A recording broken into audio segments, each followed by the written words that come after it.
the seriousness of this is that actually we all have a certain amount of responsibility, I suppose, when it comes to looking after ourselves. And I know we often hear these health messages about what we should and shouldn't be doing. Why is it so difficult to stick to those, do you think? And sort of like actually, You're asking the wrong person. I'm currently on a diet, ladies and gentlemen. As you'll know, from those of you who know me, I'm physically challenged in that. And so I'm always on and off diets. And I'm trying the 5-2 diet at the moment, which means I eat very little for 2 days a week. And then I can eat what I like for the rest of the week. Actually, it's working really well for me. She's looking best looking aghast. No. But Because in itself, that doesn't sound healthy, not eating much for 2 days. But do you know, I mean, the Michael Mosley, Dr. Michael Mosley, who's on telly all the time, you'll all know of him, was the founder and sort of promoter of, and indeed still is, promoter of this diet, has made a fair amount of money from it. But actually what he bases it on is history. For thousands, if not millions of years, humans, like most animals, ate when they could find food. And so it was actually very common for human beings to go without food for a number of hours or even a number of days if they were in a place where there wasn't food to catch. So what he proposes is that the human body is actually quite flexible and is designed to have periods of fasting, periods where you have to manage with the resources you have within you, and other times where you can feast, where you kill a mammoth and obviously gorge on it. And not that I've gorged on many mammoths recently, you understand, but I am actually finding it really good. One of the things that I find when I'm fasting, that is, you don't not eat anything, you eat I think 500-600 calories a day, so it's very small meals, is that my brain is so clear. I can actually think straight. Are you just thinking about food though? No, actually not. Once you get used to it, the first day I was horribly hungry and just thought about burgers the whole time, really. But once you get into the rhythm and you've sort of psyched yourself up to not eat that day, I drink lots of fluids. I do some exercise because that's supposed to be particularly good when you're fasting. And I actually feel really good. And there's some really good statistics to show, particularly for people with diabetes, other conditions, that it can actually make you feel a lot better quite quickly.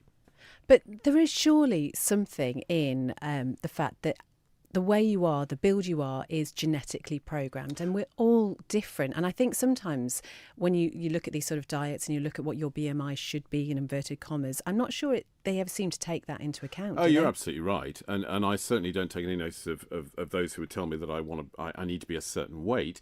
But I do know when I feel better and when I feel worse. And so all I can tell you is about how it's worked for me, and certainly I feel better on this diet. I'm sleeping better, I'm thinking straighter.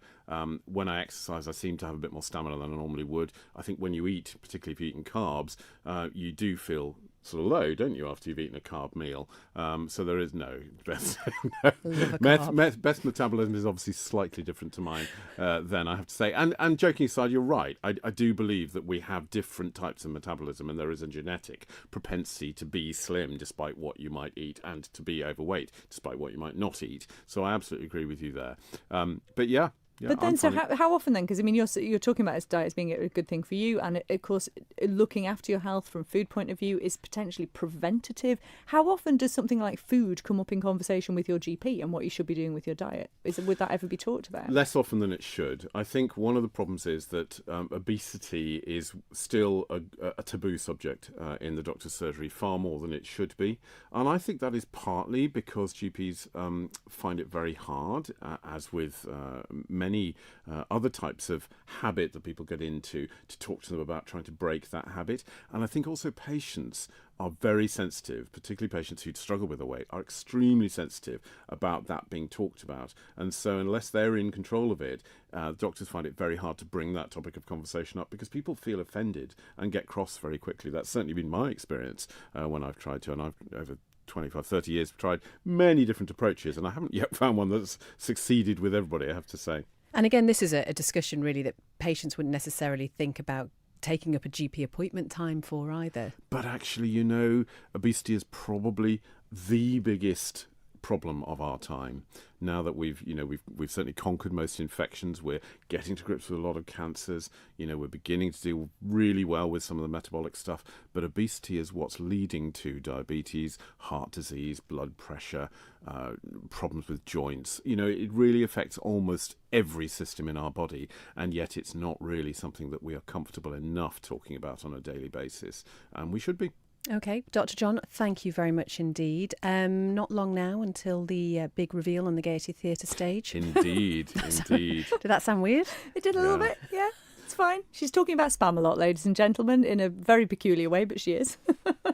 When is it? When does it start? 3rd to the Spamalot? 11th of May. We're about sort of 3.5 weeks out now, so it's all racking up a bit, rehearsing most nights, and it's that lovely. I love this as an amateur actor. I love this last 3 weeks because it is completely chaotic, and your life is taken over, but there is a huge amount of adrenaline, and you come together as a team, and the joy. I love it.